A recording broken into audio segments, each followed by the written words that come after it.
At the wedding, my daughter's groom introduced me to his pharmaceutical company boss as a worthless loser who empties garbage cans.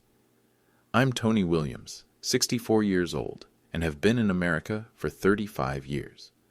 What that arrogant Yale MBA didn't know was that his boss's company owed their entire existence to my hidden pharmaceutical empire.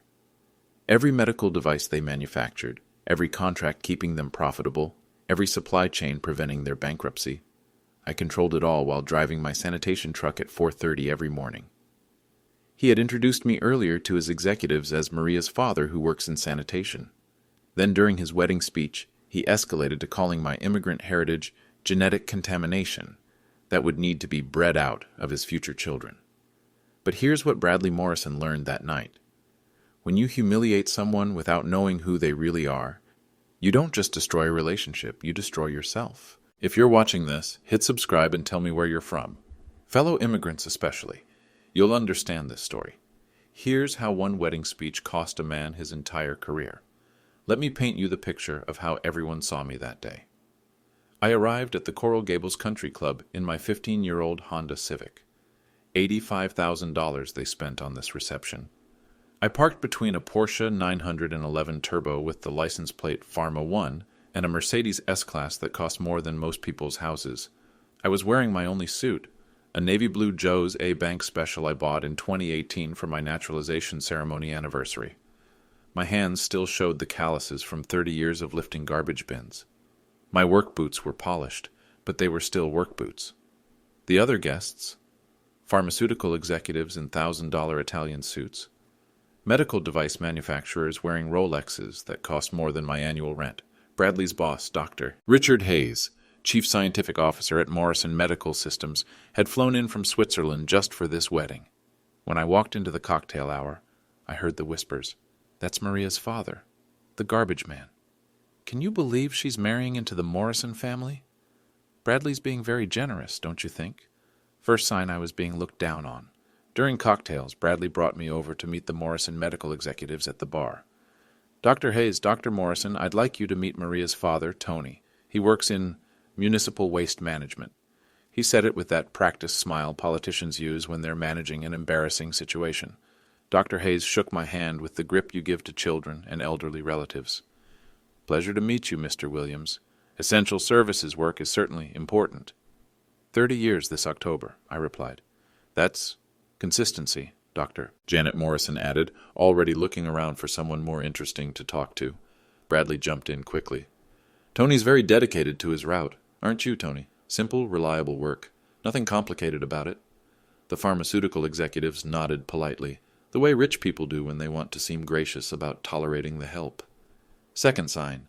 Bradley pulled me aside after the introductions. Tony, I need you to understand something. These people tonight, they're not like us. They control hundreds of millions in medical research. They make regulatory decisions that affect patient safety. I'd appreciate it if you kept conversations appropriate. Maybe stick to talking about sports or the weather. I looked at this 32-year-old kid in his custom-tailored tuxedo, his Yale MBA that he mentioned in every conversation, his pharmaceutical executive job title that he wore like inherited nobility. Of course, Bradley.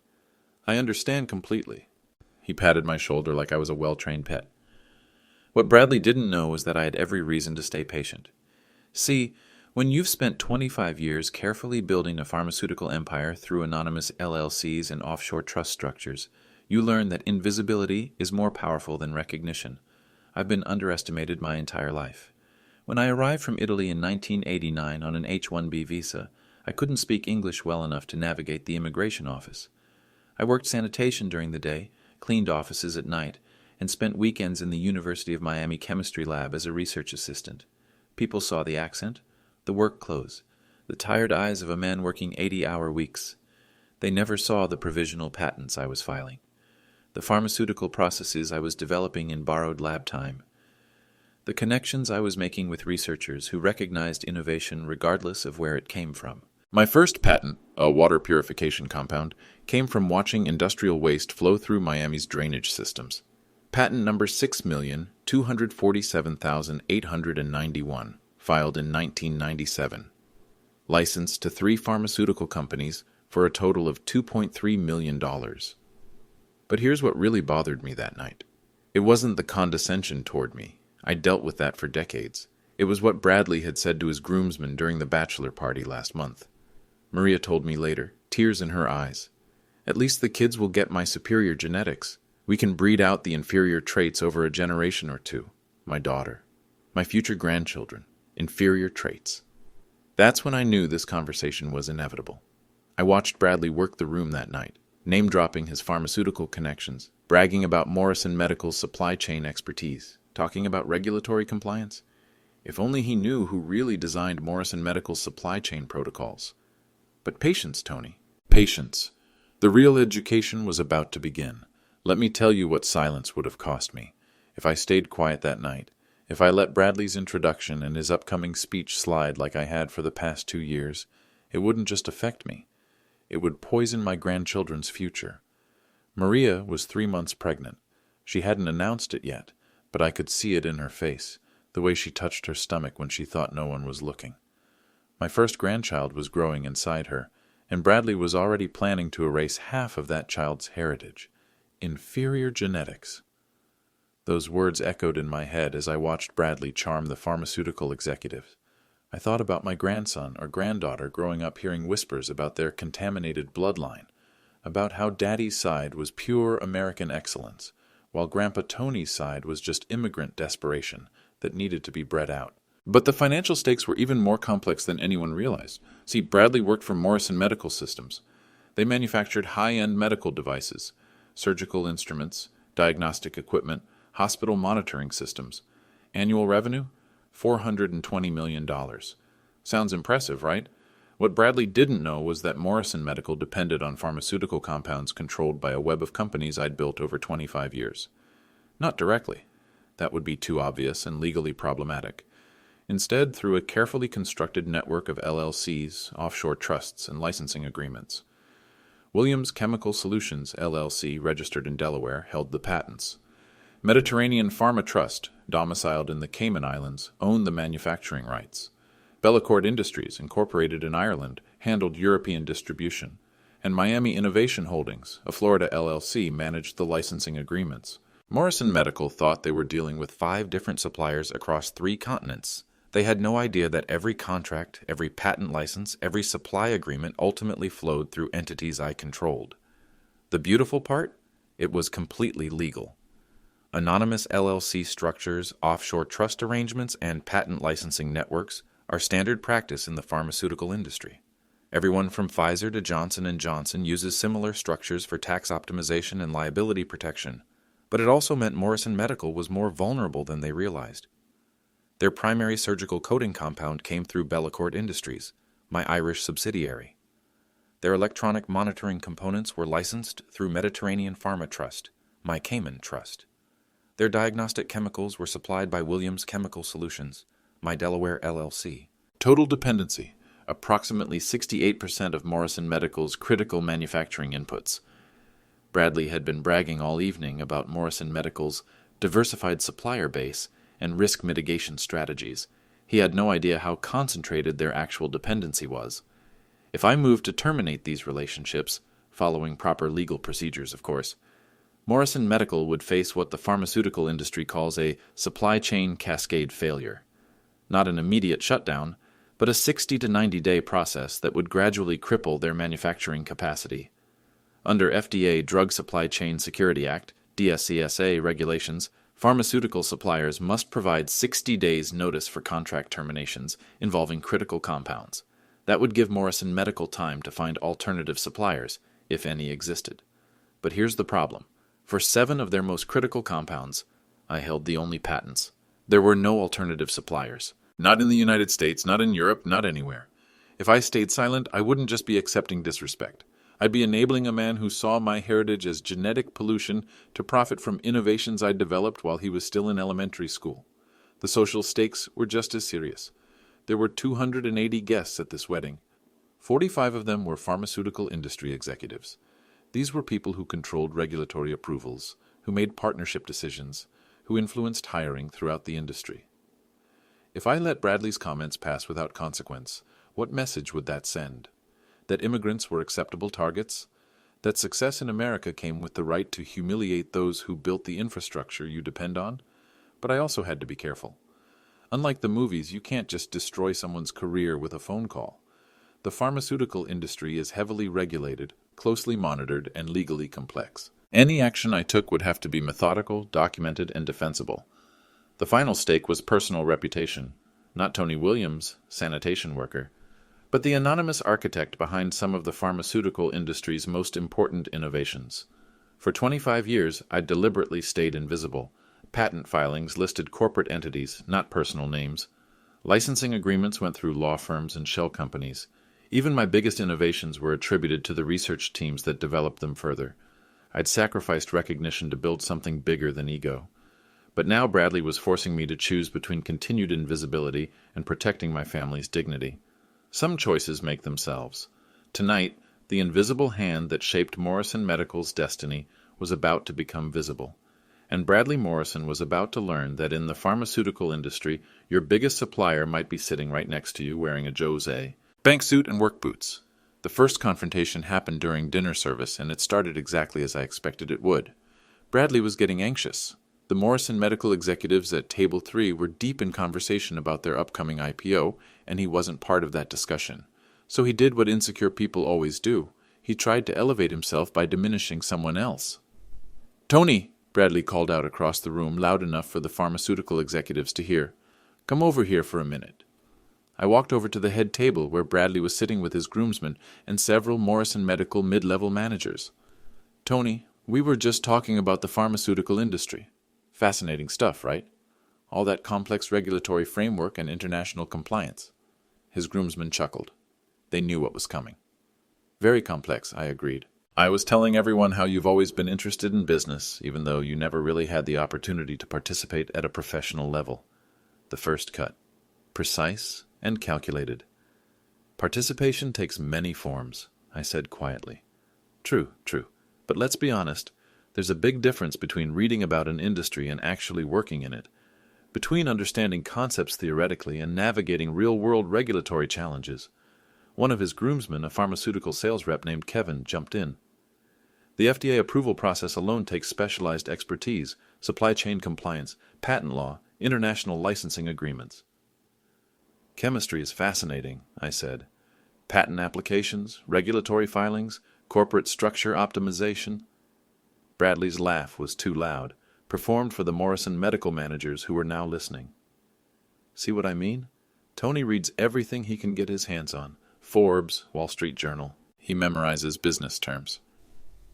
"Nothing wrong with curiosity," Dr. Hayes said from Table 3, having overheard the conversation. "Oh, absolutely not," Bradley continued. "I admire Tony's enthusiasm. It's just important to distinguish between academic interest and professional expertise."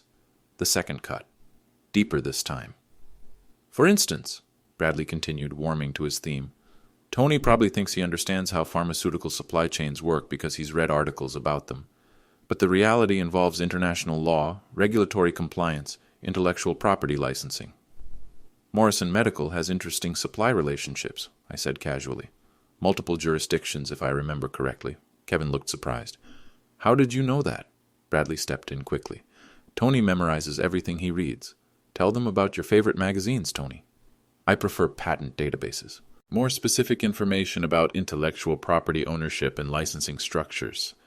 Dr. Hayes was now fully focused on our conversation. "Which patent databases?" USPTO for domestic filings, EPO for European patents, WIPO for international applications, the ones that show actual ownership structures behind pharmaceutical innovations. Bradley's confidence flickered for just a moment. "Tony, you're making it sound like you actually work in patent law."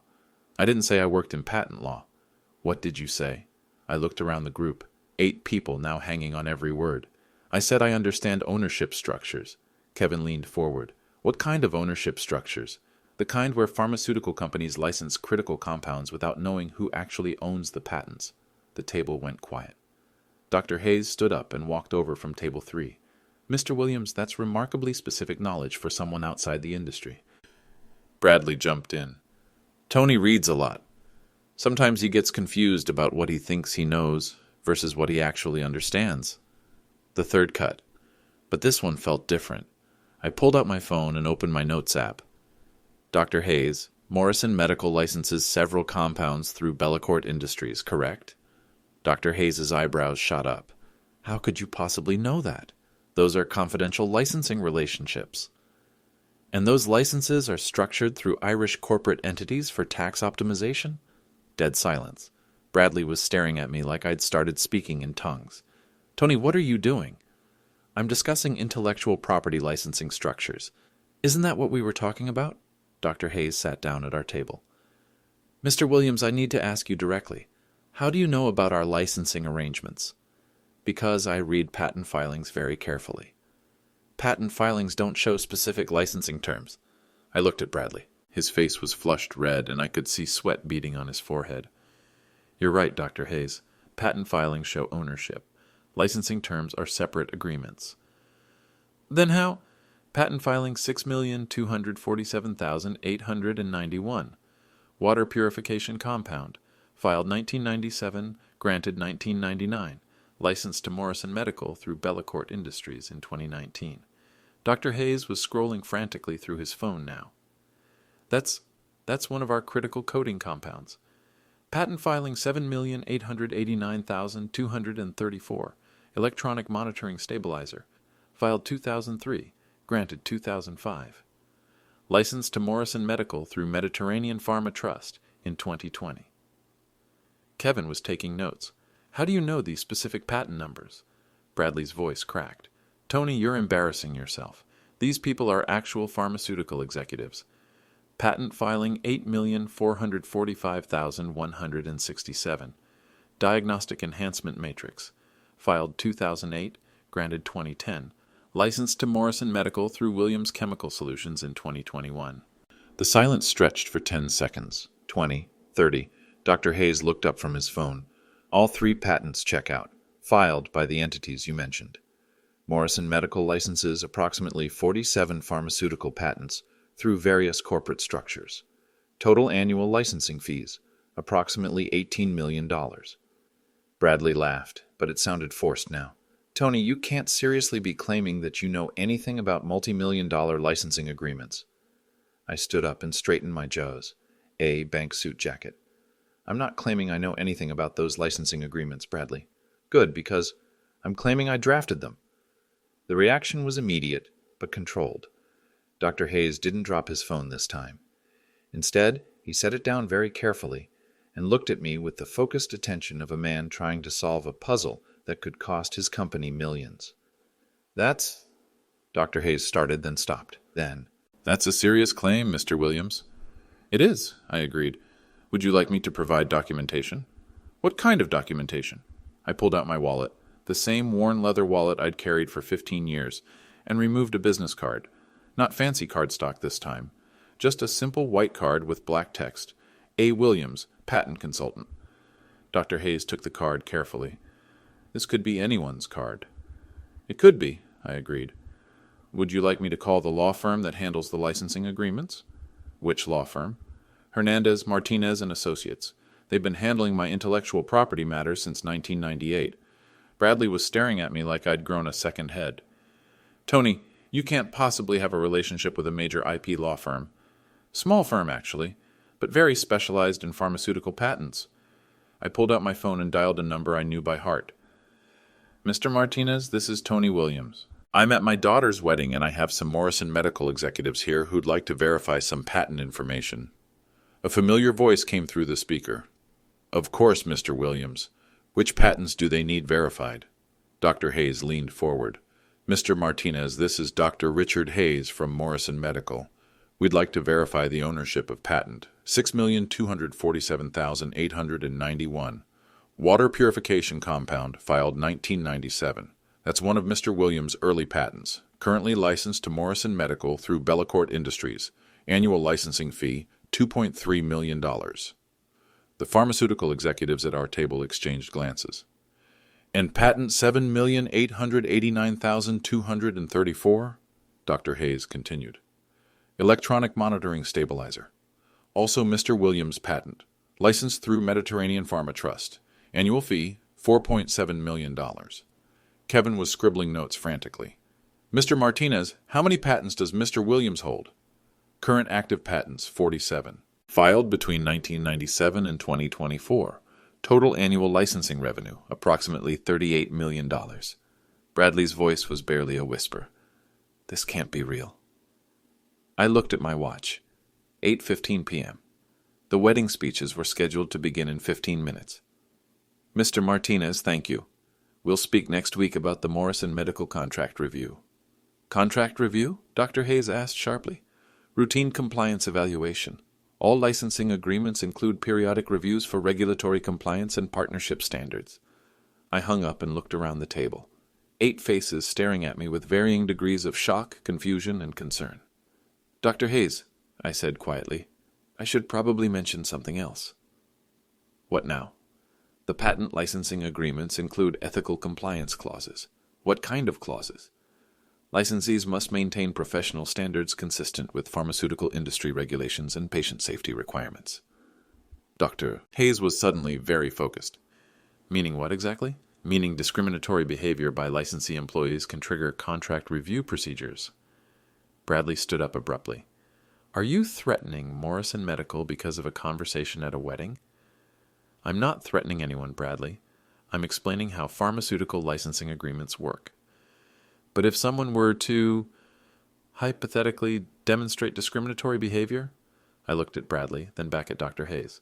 Hypothetically, that would trigger a mandatory review process, 60-day evaluation period, assessment of whether the behavior creates liability risks for the patent holder.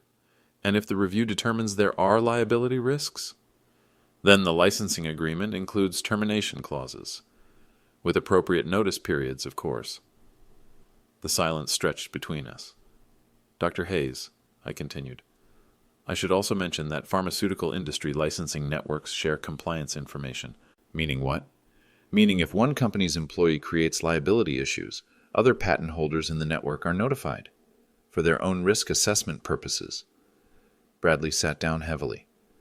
You're talking about industry blacklisting. I'm talking about standard risk management practices in a heavily regulated industry. Dr. Hayes was making calculations in his head. Mr. Williams, exactly how many pharmaceutical companies license patents from your entities? Current licensees across all patent portfolios, approximately 137 companies. The number hung in the air like a time bomb. Including most major pharmaceutical manufacturers?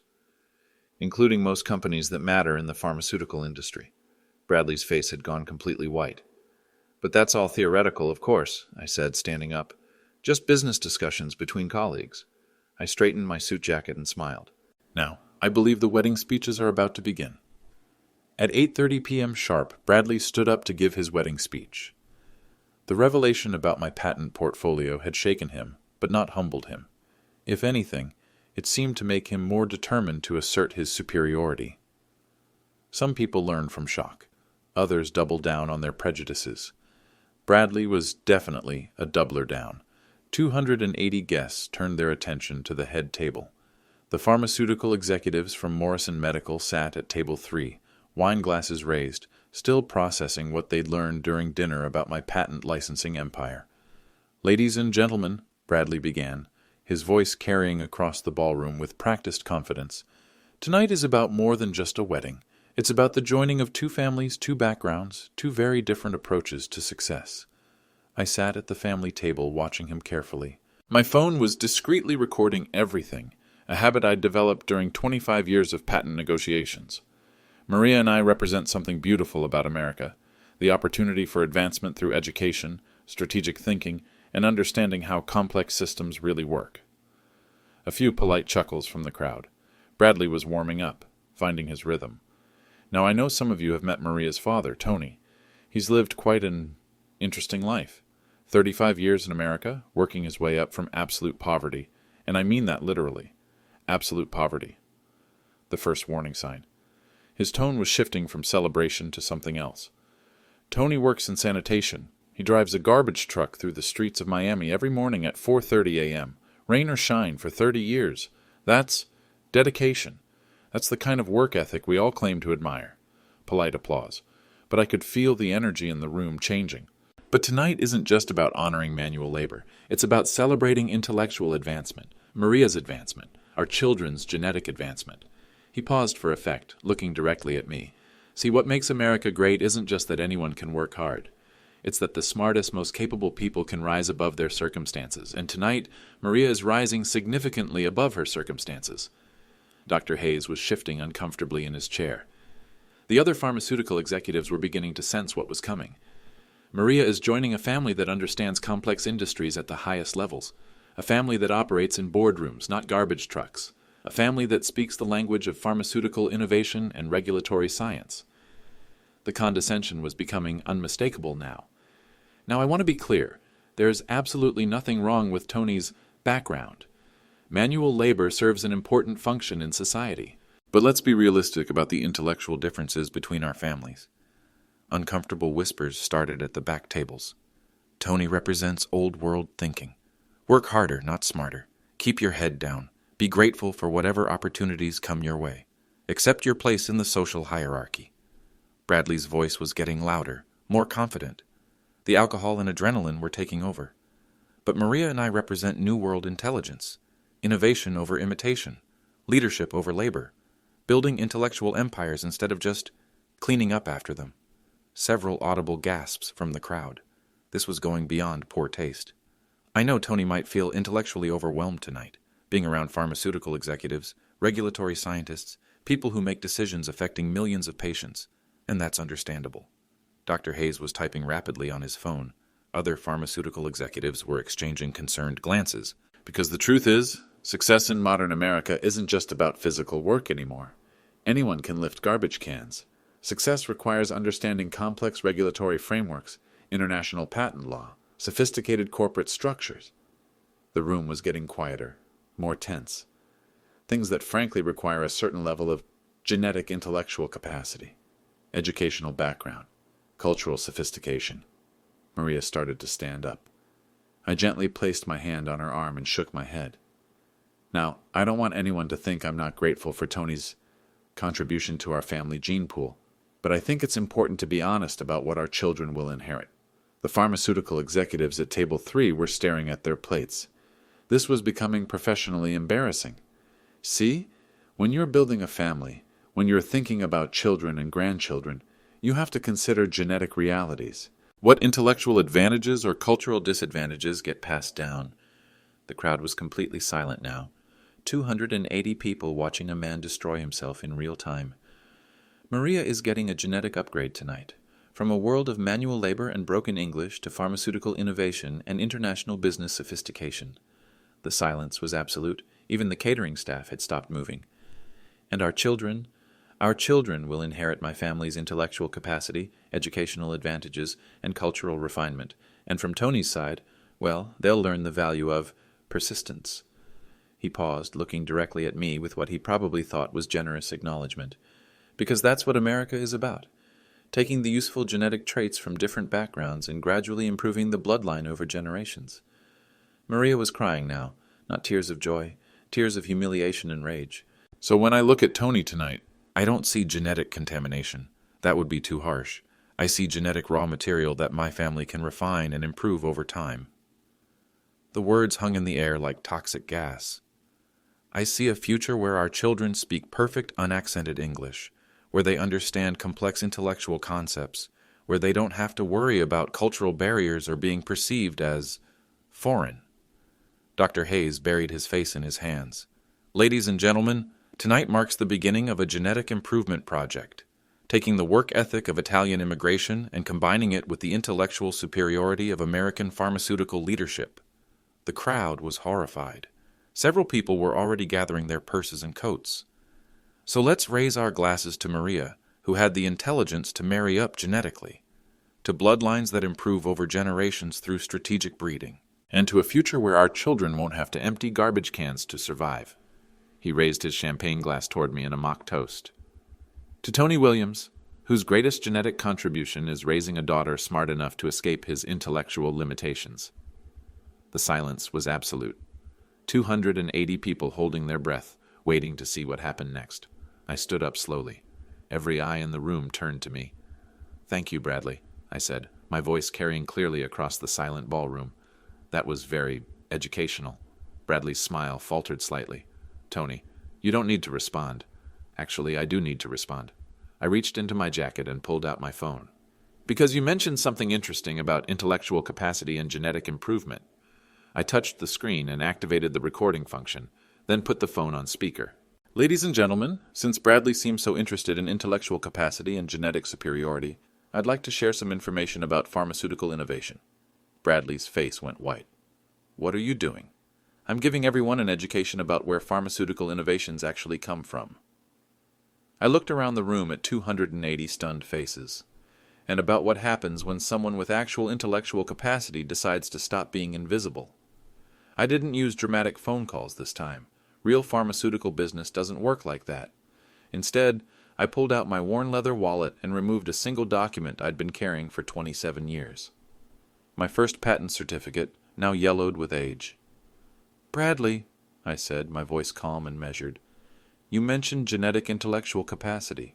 Let me show you what that actually looks like." I held up the patent certificate. United States patent, 6,247,891. Water purification compound. Filed September 15, 1997. Inventor, Antonio Williams. The crowd leaned forward, trying to read the document. This patent is currently licensed to Morrison Medical Systems for their surgical instrument sterilization process. Annual licensing fee, $2.3 million. Dr. Hayes stood up slowly. "Mr. Williams, may I see that certificate?" I walked over to table 3 and placed the document in front of him. "This is just the first patent. There are 46 others." While Dr. Hayes examined the certificate, I pulled out my phone and opened my notes app. Patent 7,889,234. Electronic monitoring stabilizer. Licensed to Morrison Medical through Mediterranean Pharma Trust. Annual fee, $4.7 million. I walked back toward the center of the ballroom so everyone could hear clearly. Patent 8,445,167. Diagnostic Enhancement Matrix. Licensed to Morrison Medical through Williams Chemical Solutions. Annual fee, $3.1 million. The pharmaceutical executives at Table 3 were frantically searching their phones, cross-referencing patent numbers with their company's licensing agreements. In total, Morrison Medical Systems licenses 47 pharmaceutical compounds from corporate entities I control. Total annual licensing fees, approximately $18 million. Dr. Hayes looked up from the patent certificate. This is legitimate. USPTO seal, proper filing dates, everything. But here's what's interesting, I continued. Morrison Medical has no idea they're licensing these patents from me. Your contracts are with Bellecourt Industries, Mediterranean Pharma Trust, Williams Chemical Solutions, and 4 other corporate entities. Dr. Janet Morrison was typing rapidly on her laptop. Our compliance department shows contracts with all those entities, all registered in different jurisdictions. Delaware LLCs, Cayman Islands trusts, Irish corporations, completely legal corporate structures used throughout the pharmaceutical industry. I looked at Bradley, who was sitting motionless at the head table. "Bradley, you mentioned intellectual superiority and genetic capacity. Let me explain how someone with actual intellectual capacity builds a pharmaceutical empire." I walked back toward the head table, speaking to the entire room. In 1997, while working sanitation routes through Miami's industrial district, I noticed patterns in the chemical waste streams, certain combinations of compounds that weren't being utilized effectively. The crowd was listening intently now. So I started experimenting, borrowed time in the University of Miami chemistry lab, filed my first patent application using $500 I'd saved from overtime pay. I stopped directly in front of Bradley. That first patent, the one Dr. Hayes is holding, now generates over $2 million annually in licensing revenue. Bradley's voice was barely a whisper. This can't be real. Over the next 27 years, I filed 46 additional patents, all while working full-time in sanitation, all while building a corporate structure that would protect my innovations and optimize tax efficiency. I pulled out another document. This is the incorporation certificate for Williams Chemical Solutions LLC, filed in Delaware in 2003. I am the sole managing member. Dr. Hayes was examining the document. This shows ownership of multiple pharmaceutical patents. Pharmaceutical patents that Morrison Medical depends on for 68% of their critical manufacturing processes. The silence in the room was absolute. "Dr. Hayes," I continued, Would you like to see the licensing agreement between Williams Chemical Solutions and Morrison Medical? We have confidential agreements. Here's your copy. I handed him a thick document. Signed by you personally in March 2023. 5-year exclusive licensing agreement for compounds XR 247 through XR 253. Dr. Hayes flipped through the pages, recognizing his own signature on multiple pages. Now here's where it gets interesting, I said. These licensing agreements include specific ethical compliance clauses. What kind of clauses? I opened to page 47 of the contract. Section 12.3, Ethical Standards. Licensee agrees to maintain professional standards consistent with pharmaceutical industry regulations and patient safety requirements. Dr. Hayes read the clause aloud. Discriminatory behavior by licensee employees may constitute grounds for contract review and potential termination. And Section 12.4, I continued, Industry Standards. Licensor reserves the right to terminate agreements if licensee personnel engage in behavior that creates liability risks or damages industry reputation. Bradley finally found his voice. You can't terminate pharmaceutical contracts because of personal opinions. You're absolutely right, Bradley. I can't terminate contracts because of personal opinions. Relief flickered across his face. But I can initiate contract reviews for ethical violations, and those reviews take 60 days to complete, per FDA Drug Supply Chain Security Act regulations. I looked around the room. During those 60 days, all affected pharmaceutical compounds would be subject to supply disruption protocols. Dr. Hayes was calculating rapidly. 60 days without access to 47 critical compounds would likely result in Morrison Medical's inability to fulfill existing manufacturing contracts, which would trigger penalty clauses with your clients, which would impact your upcoming IPO valuation. The mathematical reality was settling in across the table. But that's just one company, I continued. The interesting part is that pharmaceutical patent licensing networks share compliance information. I pulled out my tablet and showed them a document. Current licensees of patents controlled by Williams Chemical Solutions and related entities, 137 pharmaceutical companies. Dr. Janet Morrison leaned forward. You're saying that ethical violations could affect licensing relationships across the entire industry? I'm saying that pharmaceutical companies conduct risk assessments when evaluating personnel who might create liability exposure. I looked directly at Bradley. And discriminatory behavior represents significant liability exposure in a heavily regulated industry. This is insane, Bradley said. You're threatening to destroy careers because of a wedding speech. I'm not threatening anything, Bradley. I'm explaining how the pharmaceutical industry actually works. I walked back to the center of the ballroom. For 27 years, I've built innovations that keep pharmaceutical companies profitable. For 27 years, I've licensed those innovations through anonymous corporate structures. For 27 years, retry continue. I've deliberately stayed invisible so that my work could speak for itself. I stopped and looked around the room at 280 faces. But tonight, you forced me to choose between continued invisibility and protecting my family's dignity. The silence stretched for 10 seconds. 20. 30. Dr. Hayes, I said quietly, Morrison Medical can avoid any compliance issues very simply. How? By demonstrating that discriminatory behavior has consequences, by showing that your company prioritizes ethical leadership over personal relationships. Dr. Hayes looked at Bradley, then back at me. You're asking us to fire Bradley. I'm not asking you to do anything. I'm explaining the risk assessment that pharmaceutical patent holders conduct when evaluating business relationships. I pulled out one final document. This is a letter from Hernandez, Martinez & Associates, my intellectual property law firm. It outlines the standard procedures for contract compliance reviews in cases involving ethical violations. Dr. Hayes took the letter and read it carefully. This says that formal complaints trigger mandatory 60-day review periods, during which supply relationships are suspended pending resolution. And if the review determines that ethical violations occurred, then the licensing agreements include termination clauses, standard industry practice. Bradley stood up shakily. You're destroying my career because you can't take a joke. I looked at him for a long moment. Bradley, your speech wasn't a joke. It was a revelation of character. And in the pharmaceutical industry, character matters. I turned back to Dr. Hayes. The review process begins with a formal complaint filing, which I can submit to my law firm Monday morning.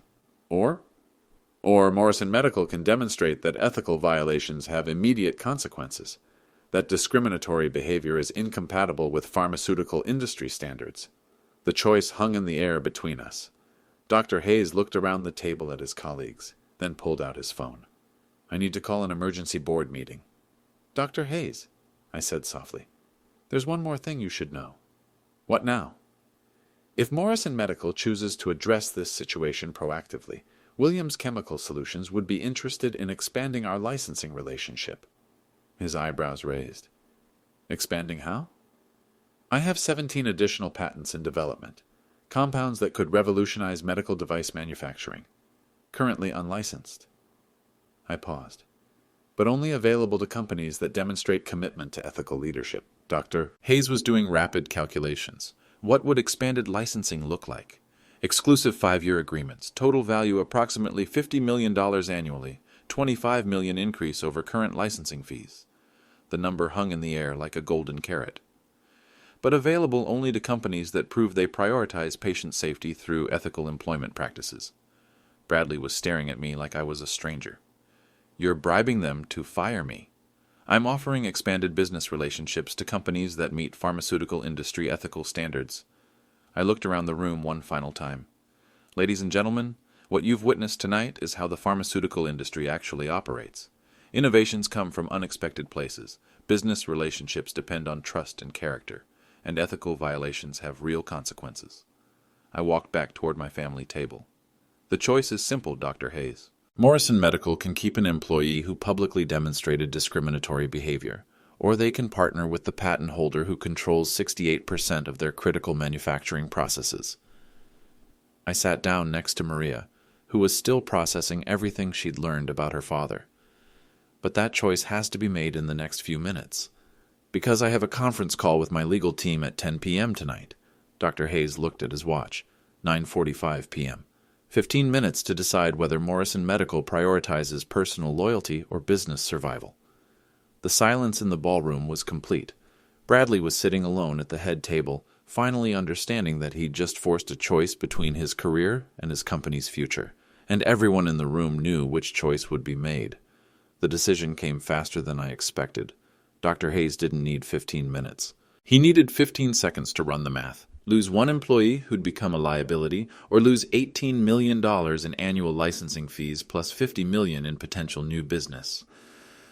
"Bradley," Dr. Hayes said quietly, walking over to the head table, "we need to talk." "Not here," Bradley replied, gesturing toward the crowd. "Not in front of everyone." "Actually, yes, here. Because everyone needs to understand that Morrison Medical takes ethical violations seriously." Dr. Hayes' voice carried clearly across the silent ballroom. "Bradley Morrison, your employment with Morrison Medical Systems is terminated, effective immediately, for violation of our Code of Conduct and ethical standards. You can't fire me at my own wedding. I just did. Your access credentials will be deactivated tonight. You'll receive formal termination documentation Monday morning. But I wasn't finished. The pharmaceutical industry doesn't work on dramatic firings. It works on documented procedures and legal processes." "Dr. Hayes," I said, standing up again, "there's still the matter of the formal compliance review."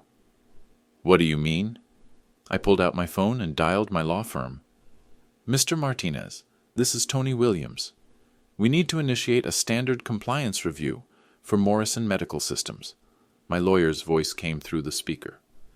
"What type of review, Mr. Williams?"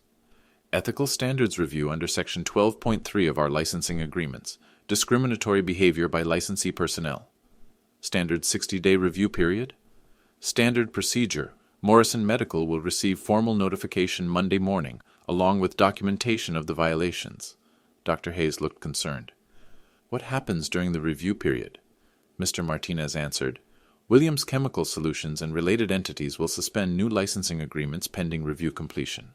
Existing agreements remain in effect, but renewal negotiations are frozen." I looked at Dr. Hayes. "This means Morrison Medical's upcoming IPO will include a disclosure about pending licensing reviews, which might affect your valuation." "By how much?" "IPO lawyers typically apply 20 to 30% valuation discounts for material contract uncertainties." Dr. Hayes was calculating rapidly. $2 billion IPO valuation minus 25% discount equals $500 million in lost market capitalization. "Mr. Martinez," Dr. Hayes called out, "what would resolve the compliance review?" Demonstration that the licensee has addressed the ethical violations and implemented preventive measures typically includes personnel changes, policy updates, and compliance training. We've terminated the violating employee. That's a good start. The review would also evaluate whether the violations represent isolated incidents or systemic issues. I walked over to table 3. Dr. Hayes, I should mention that Bradley's discriminatory statements weren't limited to tonight. What do you mean? I pulled out my phone and opened a voice recording app. March 15th, 2024. Conference call between Bradley Morrison and European suppliers. I played a 30-second recording. Bradley's voice came through clearly. Look, we prefer working with European suppliers because frankly they understand quality control better than American companies that have to meet diversity quotas. When you're dealing with pharmaceutical compounds, you can't afford to have people who got their jobs through affirmative action instead of merit. Dr. Hayes went pale. When was this recorded? Standard business practice. All pharmaceutical supplier calls are recorded for quality assurance and regulatory compliance. I played another recording. Between you and me, I'm glad we found suppliers who share our values about cultural homogeneity. When you're dealing with patient safety, you want people who think like you do. Dr. Janet Morrison buried her face in her hands. This is documented discrimination. This could destroy our IPO. Mr. Martinez, I continued, please explain the industry notification protocol. Standard procedure requires notifying other pharmaceutical companies about ethical violations that might affect industry-wide risk assessments. How many companies would be notified? All major pharmaceutical manufacturers, approximately 130 companies. They need the information for their own compliance evaluations. The silence in the ballroom was absolute. Every pharmaceutical executive in the room understood what had just happened. Bradley hadn't just lost his job. He'd created an industry-wide incident that would follow him everywhere. However, Mr. Martinez continued, if the licensee demonstrates proactive remediation, the review can be expedited. What constitutes proactive remediation? Dr. Hayes asked. Personnel termination, policy implementation, industry notification of corrective actions, and commitment to ongoing compliance monitoring. I looked at Dr. Hayes. Morrison Medical could turn this into a positive story. Company that discovered ethical violations and took immediate action. Company that prioritizes patient safety over personal relationships. How? Press release Monday morning. Morrison Medical strengthens ethical standards. Announcement of enhanced diversity and inclusion policies. Commitment to industry-leading compliance. Dr. Hayes was thinking quickly. That could actually help our IPO. Show investors that we have strong governance and risk management. And, I continued, Williams Chemical Solutions would be prepared to announce expanded licensing relationships with companies that demonstrate ethical leadership. The $50 million partnership you mentioned. Exclusive licensing for 17 next-generation compounds. 5-year agreement. $25 million annual increase over current licensing fees. Dr. Janet Morrison was typing rapidly on her laptop. That would more than offset any IPO valuation discount. Actually increase our projected value. I walked back to the center of the ballroom. Ladies and gentlemen, what you've witnessed tonight is how the pharmaceutical industry self-regulates. Ethical violations have immediate consequences, but companies that demonstrate integrity get rewarded. I looked around the room. Morrison Medical will receive formal documentation of tonight's resolution Monday morning. The compliance review will be completed within 2 weeks, assuming continued cooperation. And Bradley? Someone called out from table 8. Bradley Morrison will receive documentation that he violated pharmaceutical industry ethical standards. That documentation will be available to any potential employers who request background verification. I walked over to where Bradley was sitting alone at the head table. Bradley, you asked earlier about genetic intellectual capacity. Let me explain something about intelligence. He looked up with hollow eyes. Intelligence isn't inherited. It's applied. You had every advantage. Education, connections, opportunities. But you chose to use those advantages to diminish others instead of building something meaningful. I paused. That's not genetic failure. That's character failure. The crowd was listening to every word. Real intellectual capacity builds bridges, creates opportunities, solves problems that benefit everyone. I looked around the room. What you've seen tonight is the difference between inherited privilege and earned respect. The real consequences began unfolding over the following weeks, not minutes. Unlike the movies, careers don't get destroyed instantly. They unravel slowly through industry networks, background checks, and professional references that gradually close doors. Within 72 hours, Morrison Medical's board of directors had implemented exactly what my lawyer recommended. Press release announcing enhanced ethical standards, company-wide diversity training, public commitment to industry-leading compliance practices. The pharmaceutical trade journals picked up the story immediately, not the wedding drama, but the business angle. Morrison Medical strengthens governance ahead of IPO. Pharmaceutical company demonstrates proactive risk management. Their stock valuation actually increased. Investors love companies that identify and resolve problems before they become scandals. Dr. Hayes called me the following Tuesday. Mr. Williams, the board would like to discuss the expanded licensing arrangement. Of course, but I should mention that Williams Chemical Solutions has a 6-month evaluation period for new partnerships. What kind of evaluation? We monitor diversity hiring, ethical training implementation, compliance culture, make sure our partnership aligns with our values. And if Morrison Medical meets those standards, then we discuss exclusive licensing for the next generation compounds, potentially worth $75 million annually, not 50. The carrot had gotten bigger. Good behavior gets rewarded in the pharmaceutical industry, but Bradley's consequences were accumulating differently. The first sign came 10 days after the wedding. A headhunter called about a position at Pfizer. Bradley, I need to ask about something that came up in your background check. There's a note in the pharmaceutical industry database about ethical compliance issues. What kind of note? Says you violated industry standards for discriminatory behavior. Is that accurate? Bradley tried to explain, tried to minimize, tried to reframe. But pharmaceutical companies don't take risks with personnel who have documented ethical violations. The second sign came 3 weeks later. A former colleague from Yale called. Brad, I heard something weird. My company's HR department flagged your resume for industry compliance issues. What's that about? Word was spreading through professional networks. Not gossip, but documented information that pharmaceutical companies shared for risk management purposes. The third sign was the most devastating.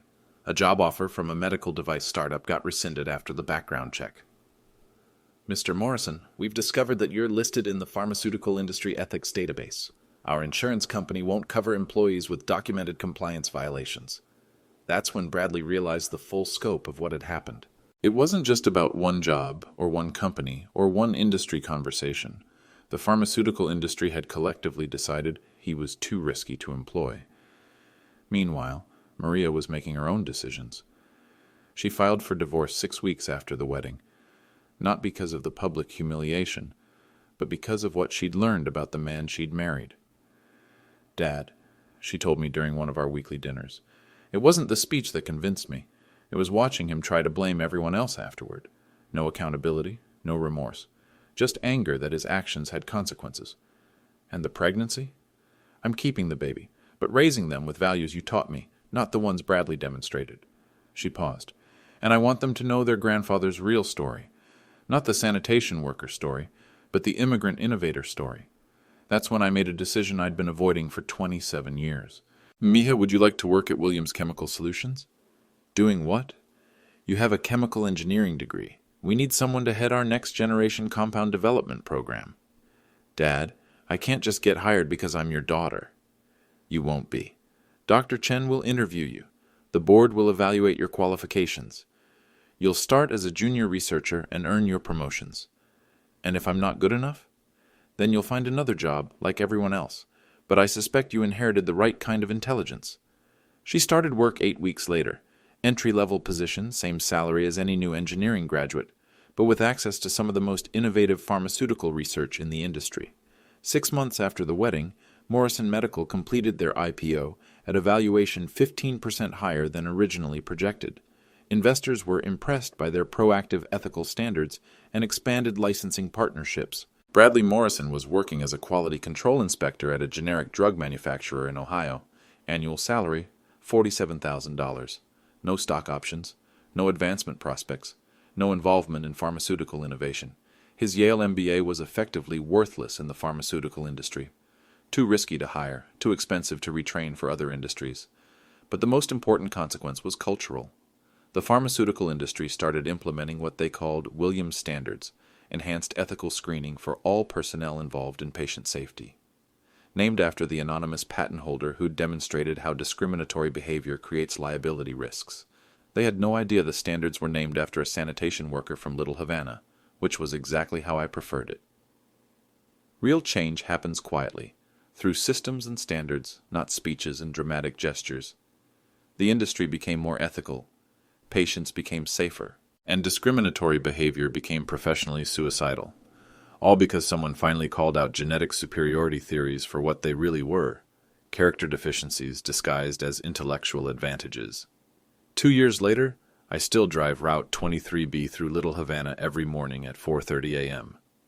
Not because I have to, because I choose to. The work reminds me where innovations come from, watching systems, identifying problems, finding solutions that others miss. My best patent ideas still come during those quiet hours before the city wakes up. Maria visits every Sunday for dinner at my apartment. Same one-bedroom place I've lived in for 15 years. Same furniture, same kitchen table where I developed my first pharmaceutical processes. She's 5 months pregnant now. The divorce was finalized last month. Bradley didn't contest anything. Hard to argue for alimony when you're unemployable. "Dad," she said last Sunday, "I've been thinking about the baby's name. What did you decide? If it's a boy, I want to name him Antonio, after his grandfather.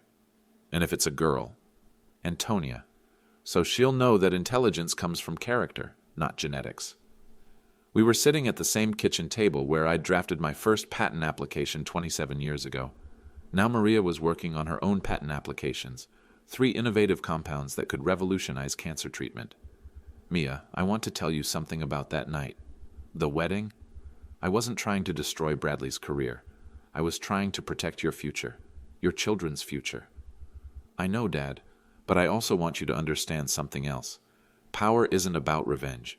It's about responsibility." She looked confused. "What do you mean?" "I could have destroyed Morrison Medical completely. Could have terminated all their contracts, caused thousands of job losses, ruined innocent people's lives. Why didn't you?" "Because good people worked there. Dr. Hayes, Dr. Morrison, hundreds of employees who had nothing to do with Bradley's behavior. They deserve better than collective punishment for one person's failures." I stood up and walked to the window overlooking Little Havana's morning routines. "That's the difference between power and privilege, Mia. Privilege uses authority to hurt people. Power uses authority to protect people. Even people who don't know they're being protected, especially those people." My phone buzzed with a text from Dr. Chen. "Williams Chemical Solutions board meeting tomorrow, discussing the scholarship program launch. $5 million annually. Pharmaceutical education for immigrant students, starting next month." I showed Maria the text. "Your grandfather's name will be on those scholarships."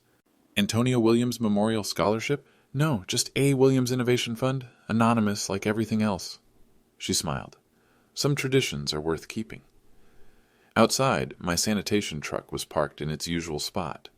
Tomorrow morning at 4:30, I'd be back on Route 23B, thinking about the next innovation that could help patients while the world assumed I was just collecting garbage. Some people build monuments to themselves. Others build systems that outlive them.